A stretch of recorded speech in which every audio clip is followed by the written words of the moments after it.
बोलिए श्री कृष्ण कन्हैया लाल की जय। श्री कृष्ण गोविंद हरे मुरारी, हे नाथ नारायण वासुदेव। श्री कृष्ण गोविंद हरे मुरारी, हे नाथ नारायण वासुदेव। हे नाथ नारायण वासुदेव, हे नाथ नारायण वासुदेव। श्री कृष्ण गोविंद हरे मुरारी, हे नाथ नारायण वासुदेव। गुरुर्ब्रह्मा गुरुर्विष्णु गुरुर्देवो महेश्वरः, गुरुः साक्षात् परब्रह्म तस्मै श्री गुरवे नमः। श्री गणेशाय नमः, हरे परमात्मने नमः। ओम नमो भगवते वासुदेवाय। वंदे वंदारुमंदारम वृंदावन विनोदितम, वृंदावन कलानाथम पुरुषोत्तम अद्भुतम। आज हम लोग पुरुषोत्तम मास के तृतीय अध्याय की कथा श्रवण करेंगे। इसकी भूमिका तो 2 अध्याय में आ चुकी है कि ये वो पवित्र कथा है कि सूत जी महाराज बड़े विद्वान हैं, ज्ञानी हैं, और सूत जी महाराज ने इस कथा का गान किया है। समस्त शौनक आदि ऋषि तो थे ही, और भी बड़े बड़े ऋषि मुनि पधारे हैं उन समस्त ऋषियों के मध्य में। और ऋषियों ने जब प्रश्न किया सूत जी महाराज से कि महाराज ऐसी कथा सुनाइए जो भुक्ति और मुक्ति दोनों को देने वाली है।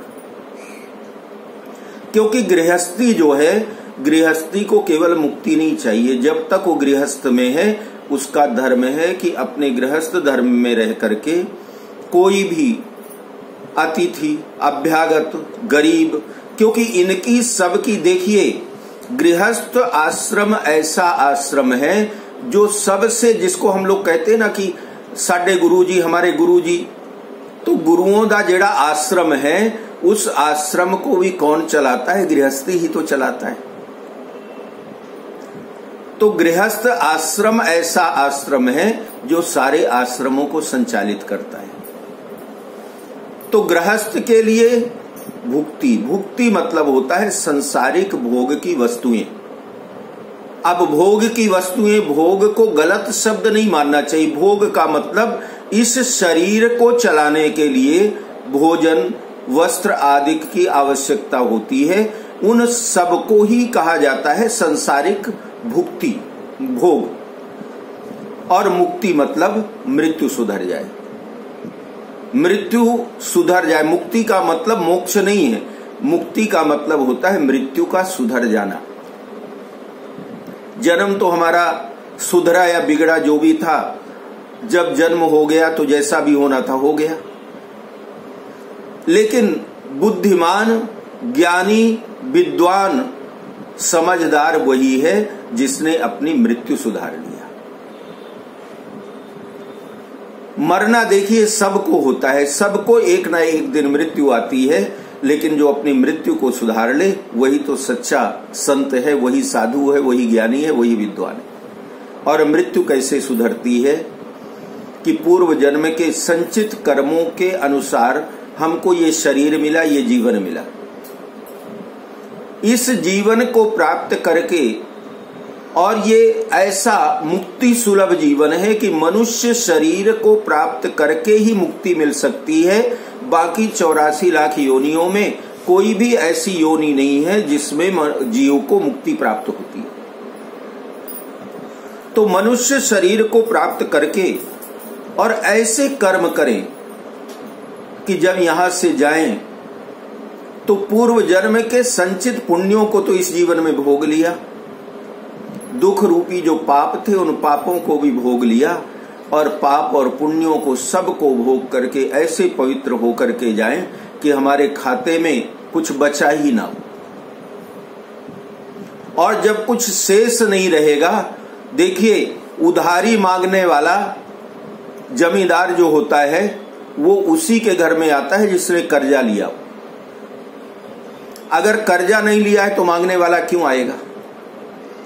और जन्म लेने का मतलब ही, जन्म और मृत्यु का मतलब ही होता है अपने पूर्व जन्म के, इस जन्म के किए हुए कर्म फलों को भोगने के लिए जीव को नाना योनियों में, अनेक प्रकार की योनियों में जन्म लेना पड़ता है। और जो कर्म फल से मुक्त हो गया, जैसे गीता जी कहती हैं कि कर्म फल से मुक्त हो जाओ। कैसे मुक्त होगे? अपने किए हुए समस्त कर्मों को प्रभु के चरणों में समर्पित कर दो, अच्छे बुरे दोनों। लेकिन हम लोग करते नहीं है, और गलती भी नहीं है जी। करते क्या नहीं, हमारी ये इंद्रियां और मन को कितना भी समझा लो। किसी दिन रास्ते में जा रहे हैं, कोई गरीब दिख जाए, भूखा है, दिल में भाव आया इसको रोटी खिला दें, भोजन करा दिया, न उस गरीब से जान न पहचान, कुछ नहीं, भोजन करा दिया। एक आत्म संतुष्टि मिलती है उस भूखे को भोजन करने के बाद देख करके। जब उसका पेट भर जाता है ना, वो संतुष्ट होता है, तो पेट उसका भरता है। लेकिन जो प्रेम से उसको भोजन कराता है, भोजन कराने वाले का पेट और मन दोनों उससे ज्यादा भर जाते हैं, संतुष्टि से इतना आनंद आता है। तो ये तो हो गया सत्कर्म। लेकिन इस मन की और इंद्रियों की गति इतनी विचित्र है, अगले दिन फिर वहीं से जब निकलेंगे तो एक आध बार नजर जरूर पड़ेगी कल जहां वो भूखा बैठा था। और अगर वो दिख गया तो तुरंत मन में भाव आएगा, कल मैंने इसको खाना खिलाया था, आज ये मेरी तरफ देख करके कुछ बोला भी नहीं। मन के अंदर देखिए इतना भाव तो आ ही गया ना कि मुझे देखेगा तो पहचान लेगा, क्योंकि मैंने भोजन कराया था। भगवान कहते हैं कि यही तो कर्म फल की प्राप्ति की इच्छा है, यही तो अहंकार है, यही तो मैं है जो हमारे कर्मों के किए धरे का सत्यानाश कर देता है। अब वहां कम से कम ये तो सोचिए कि प्रभु की सृष्टि में वो व्यक्ति भी है जो भूखा है, और उसी की सृष्टि में आप भी हो जो भोजन कराने के योग्य हो। भगवान की व्यक्तिगत दुश्मनी न उससे है, ना आपसे व्यक्तिगत प्रेम है, दोनों भगवान के लिए एक समान है। तो आप अपने कर्मों के कारण प्रभु कृपा से इस योग्य बने हो, प्रभु कृपा से, कि आप किसी गरीब को भोजन करा सकते हो, तो आपने भोजन कराया। इसमें आपने ना तो कोई उसके ऊपर दया की, उस भिखारी के ऊपर, भूखे के ऊपर, और ना अहंकार लाइए कि मैंने भोजन कराया, क्योंकि आप कराने वाले होते कौन? कराने वाला वो नारायण है। और ये भाव मन में अगर आ जाए, यही होता है अपने किए हुए कर्मों को प्रभु के चरणों में समर्पित करना। तो मन को इतना दृढ़ रखें कि कुछ भी करने के बाद ये इच्छा ना रखें कि सामने वाला उसका बदला थैंक यू, धन्यवाद, या ये कह करके कि जी आपने भोजन कराया, बड़ी मेहरबानी कीजिए। कुछ प्राप्त करने की कामना के बिना किया हुआ सत्कर्म जो है अनंत गुना फल देता है। और किसी कर्म को करके और उसके फल की कामना रखना, सारे कर्म फल को इसी संसार में उसके जो भी परिणाम है, प्रसाद है, भोग है, बदला है, वो सब इसी जन्म में मिल जाएगा, आपके साथ में कुछ जाने वाला नहीं। इसलिए अपने किए हुए समस्त कर्मों का भगवान के चरणों में समर्पण कर दे। तो संतों ने सूत जी महाराज से प्रश्न किया कि प्रभु ऐसी कृपा करिए, ऐसी कथा सुनाइए जो भुक्ति और मुक्ति दोनों को देने वाली हो, अर्थात गृहस्थियों के लिए। क्योंकि संत जो थे वो सब विरक्त थे, उनको भुक्ति की आवश्यकता नहीं थी, वो केवल मुक्ति वाले थे। लेकिन उन्होंने ये पूछा है कि भुक्ति मुक्ति दोनों प्राप्त हो, ऐसी कथा सुनाइए। लेकिन उन संतों ने ये नहीं कहा कि महाराज ऐसी कथा सुनाइए जिससे संसारिक प्राणियों का कल्याण हो। उन्होंने ये कहा ये कथा सुनाइए क्योंकि हम संत हैं, हमारा काम है, हम संसारिक लोगों को ज्ञान उपदेश करते हैं, तो तो आप भुक्ति मुक्ति की कथा हमें सुनाइए, वो हम संसारियों को सुनाएंगे, जिससे संसारिक लोगों का कल्याण होगा। तो हमेशा कहीं पर भी किसी कर्म में स्वार्थ भाव नहीं रखना कि मेरे लिए ऐसा हो जाए। इसीलिए संतों ने अपने लिए नहीं, भुक्ति मुक्ति की कथा का आग्रह किया है सूत जी महाराज से।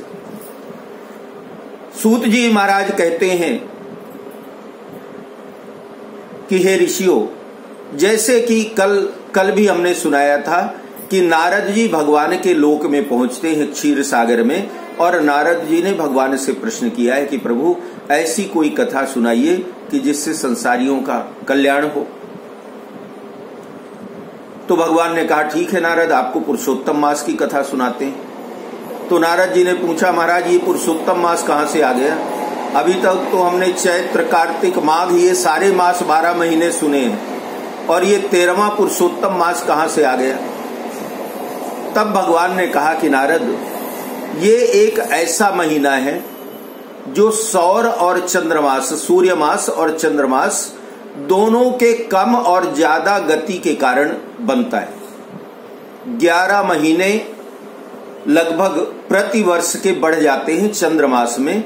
तो जिस महीने में चंद्रमास के पूर्णिमा से पूर्णिमा के बीच में, एक महीने के बीच में जिस महीने में संक्रांति नहीं आती, उस महीने को अधिक मास कहते हैं। और ये तीसरे साल आता है, 3 साल में, क्योंकि 2 साल के 10-10 और तीसरे साल का 10, तो 30 दिन जब बढ़ जाते हैं तो ये महीना आता है जिसमें संक्रांति नहीं होती, उसी को अधिक मास कहते हैं।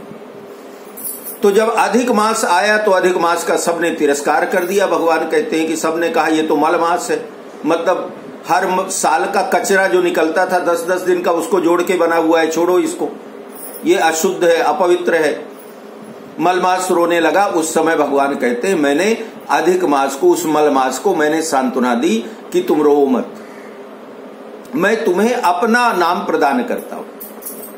और तब से वो जो मल मास था, मल माने होता है कचरा, मल मास जो था वो पुरुषोत्तम मास बन गया, उन 12 महीनों से भी श्रेष्ठ हो गया।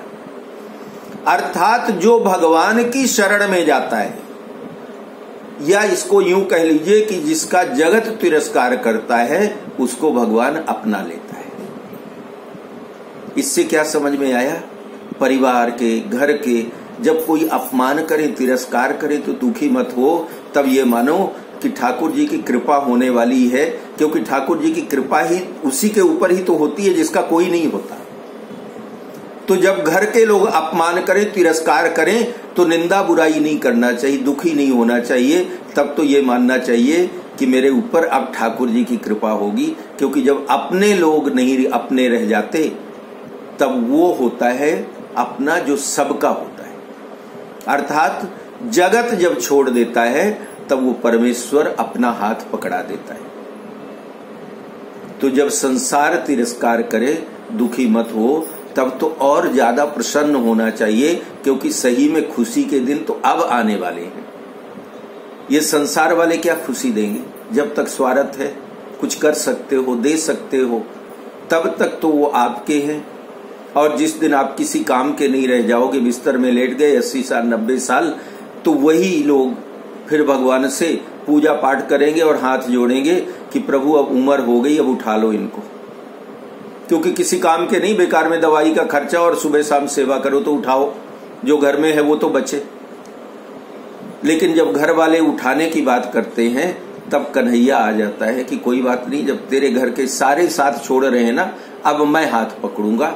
और जब वो परम पिता परमेश्वर जगत पिता हाथ पकड़ लेता है, तो संसार की कोई शक्ति नहीं है जो आपका हाथ छुड़ा सके। ऐसे उस जगत नियंता परमेश्वर ने उस मल मास को अपना नाम दे करके अपना लिया, और उसका नाम हो गया पुरुषोत्तम मास। उसी पुरुषोत्तम मास की पवित्र कथा जो नारद जी को भगवान श्री महाविष्णु ने सुनाई थी, उसी कथा को सूत जी महाराज इन ऋषियों को, शौनक आदि जो ऋषि हैं, इन ऋषियों को सुना रहे हैं। कहते हैं सूत जी कि जैसे नारायण जी ने नारद मुनि से कहा, वह सब मैं उसी प्रकार आपको सुनाता हूं। नारायण ने कहा कि हे नारद सुनो, श्री कृष्ण ने राजा युधिष्ठिर से जो भी कहा वो इस प्रकार था।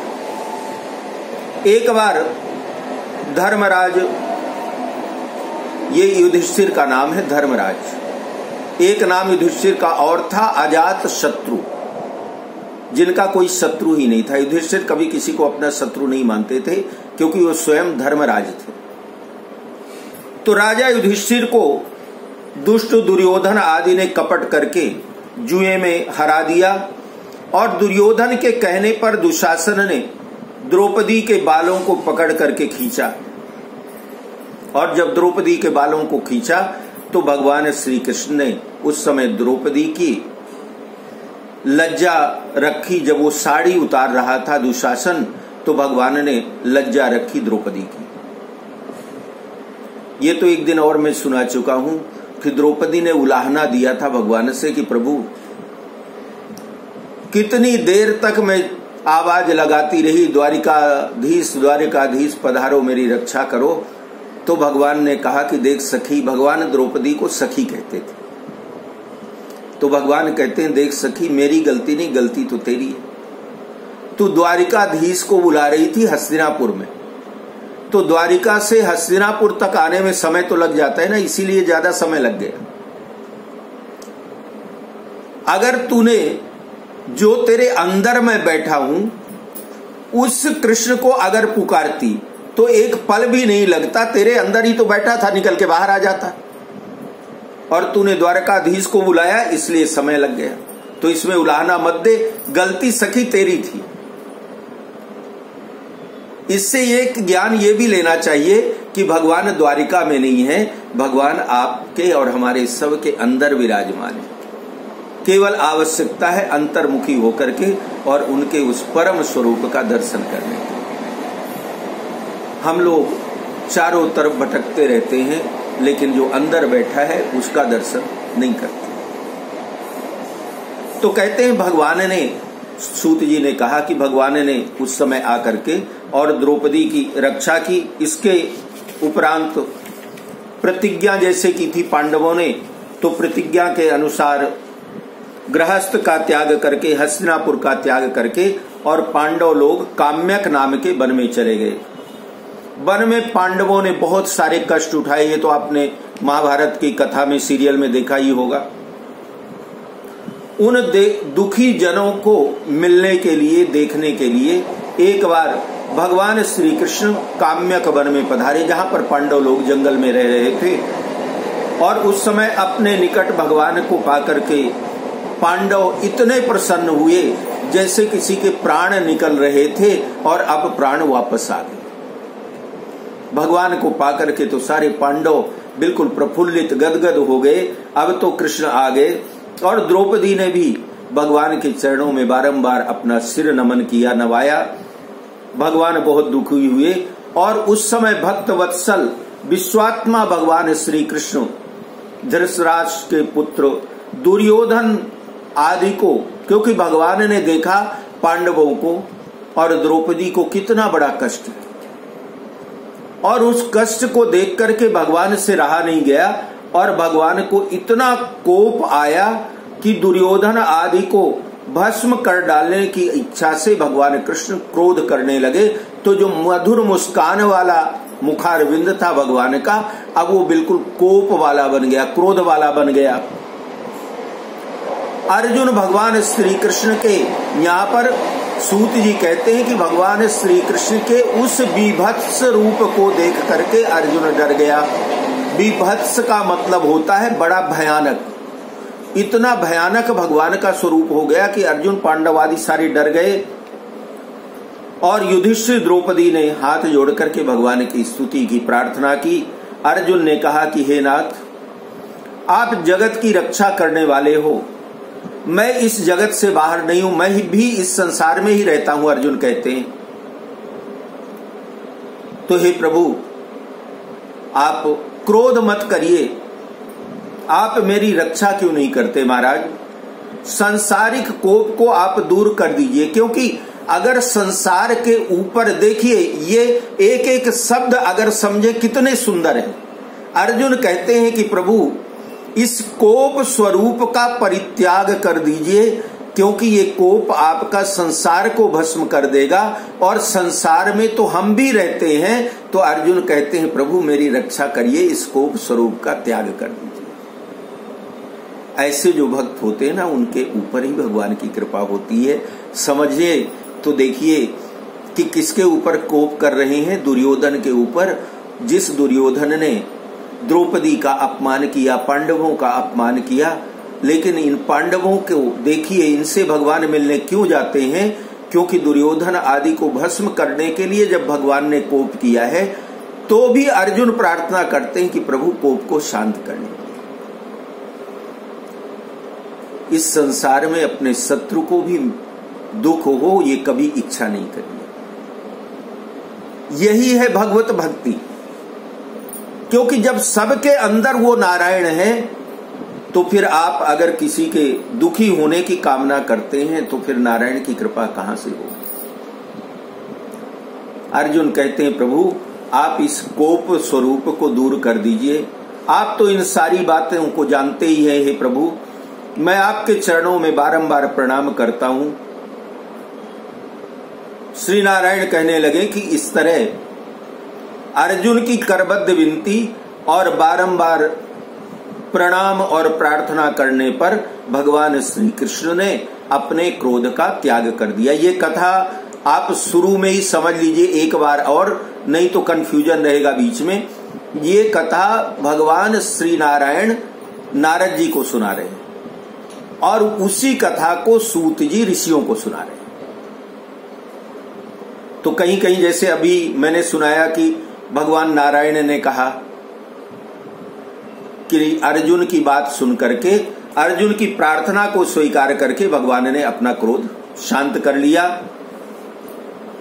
त्याग कर दिया। सूत जी कहते हैं कि हे ऋषियों, तब पांडव भी बड़े प्रसन्न हुए और उनके भयभीत मुख जो थे पांडवों के, भगवान कृष्ण के उस उग्र स्वरूप को देख करके, तो उनका चेहरा भी पांडवों का फिर से खिल उठा। जीवन में अगर दुख आता है तो सुख आता है, सुख आता है तो दुख आता है। एक पल में पांडवों की दशा देखिए। भगवान आए तो बड़े प्रसन्न हुए, भगवान ने क्रोध किया तो सारे पांडव फिर दुखी हो गए। अब भगवान प्रसन्न हो गए तो पांडव फिर प्रसन्न हो गए। पल भर में देखिए, सुख आया, दुख आया, फिर सुख आया। सुख आएगा तो दुख भी आएगा और दुख आएगा तो सुख भी आएगा। इसलिए कुछ भी आए सम रहना चाहिए, न दुख में घबराओ और न सुख में फूलो। भगवान नारायण फिर नारद जी से कहते हैं कि इसके बाद अर्जुन ने भगवान श्री कृष्ण से ठीक यही प्रश्न किया, नारद, जो तुमने मुझसे किया है। तब श्री कृष्ण ने 2 घड़ी ध्यान किया और पांडवों के कल्याण के लिए भगवान कहते हैं कि हे राजन, आपने बड़ा सुंदर प्रश्न किया है। इसका उत्तर देने में मैं अपने को समर्थ पाता हूं। भगवान कहते हैं कि चैत्र आदि महीने, टूटे हुए पक्ष, नाड़ियां, याम, त्रियाम, ऋतु, मुहूर्त, आयन, उत्तरायण, दक्षिणायन, वर्ष, युग, परार्ध, अंत और इनसे परे नदी, समुद्र, झील, कुएं, बावड़ियां, पल्लव, निर्झर, ये बड़े सुंदर हिंदी के शब्द हैं। आजकल सुनने को नहीं मिलते, तो इसीलिए मैं उसको एज इट इज जैसे लिखा है ना वैसे सुना रहा हूं कि कम से कम शुद्ध हिंदी के कुछ शब्द तो सुन लें। निर्झर, लता, वृक्ष, औषधि, बांस वृक्ष, वनस्पति, पुर, ग्राम, नगर, पर्वत, ये सब के सब मूर्तिमान है। भगवान कहते हैं कि हे नारद, जितने मैंने नाम लिया ना, ये सब के सब मूर्तिमान है। इनका सबका अपना स्वरूप है और अपने अपने गुणों के कारण ये सभी पूज्य भी हैं। जितने नाम हमने बताए, ये इनके सबके अपने कोई ना कोई गुण है। अगर आप कुएं की बात कर ले तो कुएं से जल प्राप्त होता है, इसलिए वो पूज्य है। बावड़ी से भी यही होता है। कुएं के लिए तो रस्सी बाल्टी चाहिए और बावड़ी में बिना रस्सी बाल्टी के जल मिल जाता है। पल्लव, पत्ते, हम लोग भी देखिए पूजा कराते हैं तो बोलते हैं पंच पल्लव लाइए, आम के पल्लव लाइए, पान के पल्लव लाइए तो पूजा होगी। तो जब पूजा हुई तब पल्लव की आवश्यकता है। लताएं होती हैं, बड़ी सुंदर औषधियां होती हैं लताएं। वृक्ष, अगर वृक्ष ना हो तो हमको ऑक्सीजन ना मिले। बांस का वृक्ष, बांस का वृक्ष ऐसा है कि उसको तो सबसे ज्यादा कन्हैया की बांसुरी के लिए याद किया जाता है।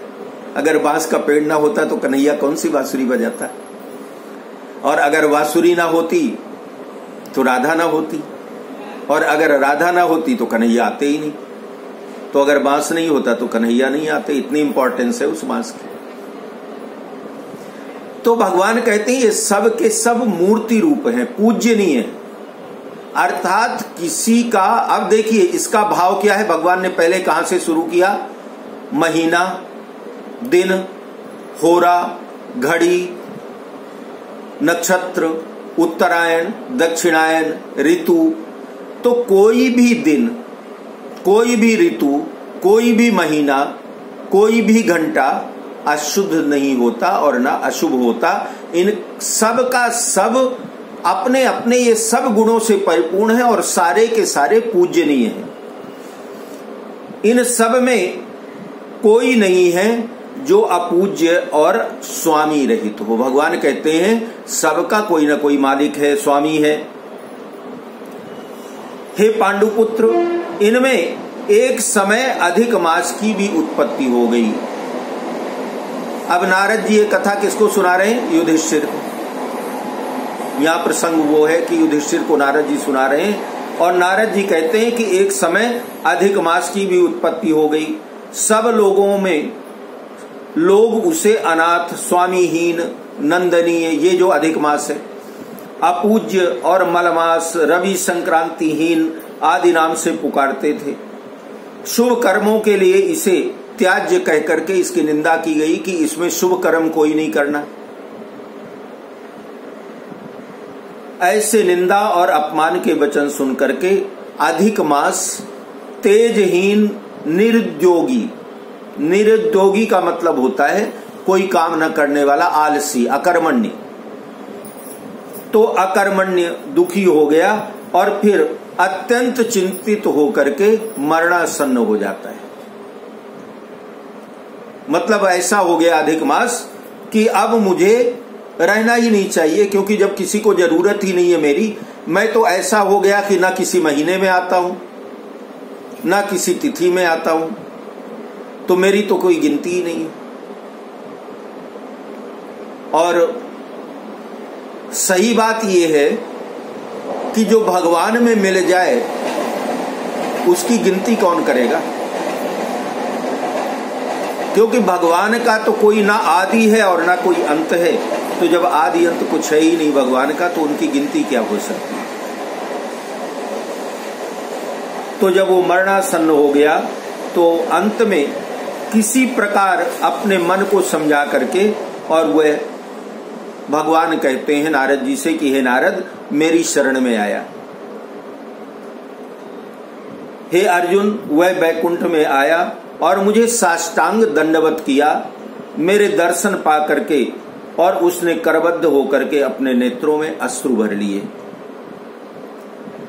अधिक मास भगवान के चरणों में गिर करके प्रणाम करता हुआ कहता है कि हे स्वामिन, हे दयानिधे, मैं आपकी शरण में आया हूं। बलिष्ठ लोग मुझे मलमास कहते हैं, मेरा निरादर करते हैं, मुझे स्वामी रहित और मलिन कह करके मुझे शुभ कर्मों के निमित्त त्याज्य किया है, ऐसा कहते हैं। तो हे महाराज, हे दीन वत्सल, शरणागत वत्सल, कंस की कोपाग्नि को जिस प्रकार आपने वसुदेव की पत्नी को सुरक्षित किया, उसी प्रकार से मेरी भी प्रभु रक्षा करिए।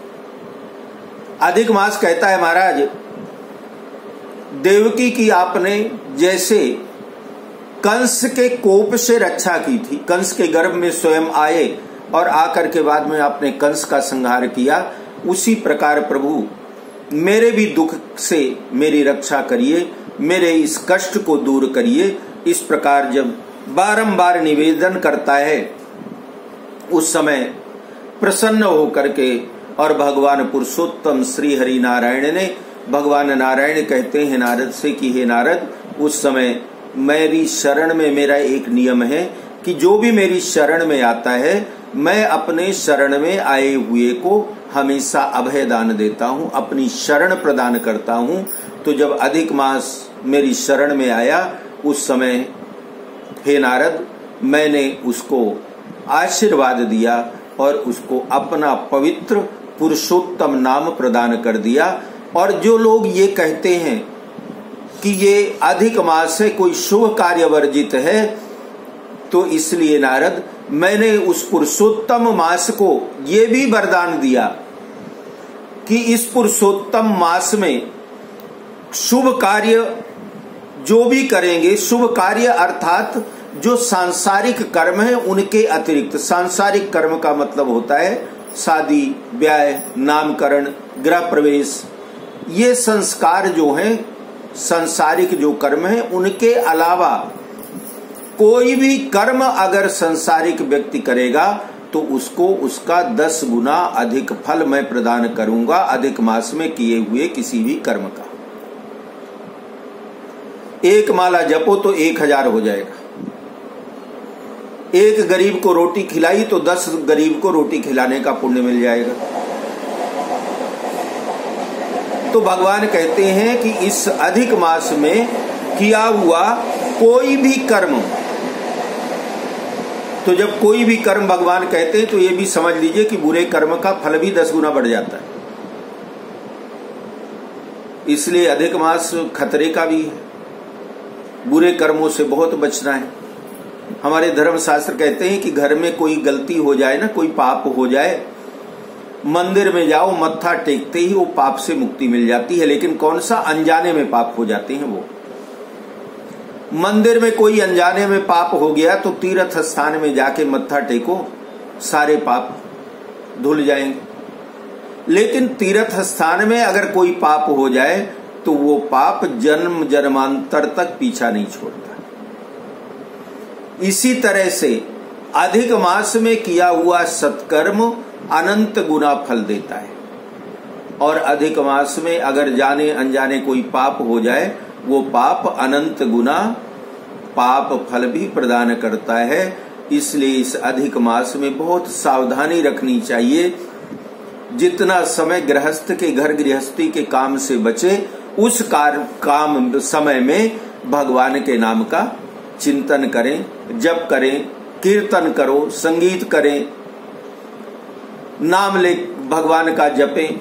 माला बिना माला कैसे भी जपे, कोई जरूरी नहीं है कि माला लेकर के ही जप करें, किसी भी प्रकार से भगवान का नाम जप करें। अपनी सामर्थ्य हो तो गरीब को भोजन कराएं। आपके घरों के नीचे देखिए बाहर चौकीदार खड़े होते हैं, ये अधिक मास है, किसी दिन खीर बना करके उनको खिला दीजिए, किसी दिन चाय पीने को दे दीजिए, किसी दिन कोई भोजन बना हो वो उनको दे दीजिए। और कहा ये लॉकडाउन में और क्या ढूंढने को जाएंगे, तो ये तो उपलब्ध होते हैं ना, बाहर गेट में ही खड़े होते हैं। तो कुछ ना कुछ सत्कर्म ऐसे करते जाइए, क्योंकि जब यहां से हम जाएंगे तो इन सब चीजों की जरूरत पड़ने वाली है। तो थोड़ा सा अपने अकाउंट में जमा किए रहे, जितना हो सके गरीब की सेवा करें, और भोजन का दान, अन्न का दान, गृहस्थ की वस्तुओं का दान। अधिक मास में इस साल तो लॉकडाउन है, नहीं तो दूसरे जो ये अधिक मास आते थे तो हमारे मुंबई में हमें पंडित ढूंढना मुश्किल पड़ जाता था। लोग 33 चीजों का दान किया करते थे गृहस्थी का, तो 33 पंडितों को बुला के और उनको भोजन कराते थे, और 33 गृहस्थी की सामग्रियां उनको पंडितों को दान में दिया करते थे। तो अब तो लॉकडाउन है तो ये 33 न तो पंडित आएंगे और न 33 चीजें आप कहाँ ढूंढने जाओगे कि सुई भी ढूंढना है, धागा भी ढूंढना है। तो सबसे अच्छा यही है कि आपके दरवाजे में जो चौकीदार खड़ा होता है, झाड़ू वाला आता है, घर में बाइयां आती हैं, काम करने वाले ड्राइवर हैं, उनको ही किसी दिन, जिस दिन इच्छा हो, सामर्थ्य जितनी हो, किसी दिन कुछ भोजन करने को दे दीजिए, किसी दिन कोई वस्तु उनके बच्चों के लिए दे दीजिए। तो इस तरह से ये महीने को 30 दिन को बिना सत्कर्म के और बिना हरि कीर्तन के, हरि नाम के नहीं जाने देना है। क्योंकि देखिए संसार में ये किसी को पता नहीं कि हम कितने दिन के लिए आए हैं और कब जाना पड़ेगा। तो जब किसी को ये पता नहीं, अधिक मास अब दोबारा मिलता है कि नहीं मिलता। एक मैं ही हूं जो बोल सकता हूं, नहीं लोग बोलेंगे ऐसा क्यों बोल रहे हैं, अधिक मास मिलता है कि नहीं, हमको तो अभी 25 अधिक मास मिलेंगे। अरे आपको 25 नहीं 35 मिले, भगवान से दुआ है कि 35 मिले, लेकिन कोई जरूरी थोड़ी, किसी के पास सर्टिफिकेट तो है नहीं कि हम इतने दिन के लिए आए। तो हमारे धर्म शास्त्र कहते हैं कि जो सुयोग अच्छा समय आज हमारे सामने है उसका सदुपयोग कर ले। कल के बारे में नहीं सोचे, कल होगा जो होगा देखा जाएगा, लेकिन आज सुयोग है, आज सत्कर्म कर लें। ये जो अधिक मास है इसमें भगवान का नाम, गरीब दुखी दरिद्र की सेवा जितना हो सके कर लें। आज की तृतीय अध्याय की कथा का यहीं पर विश्राम, और कल फिर चौथे अध्याय की कथा होगी।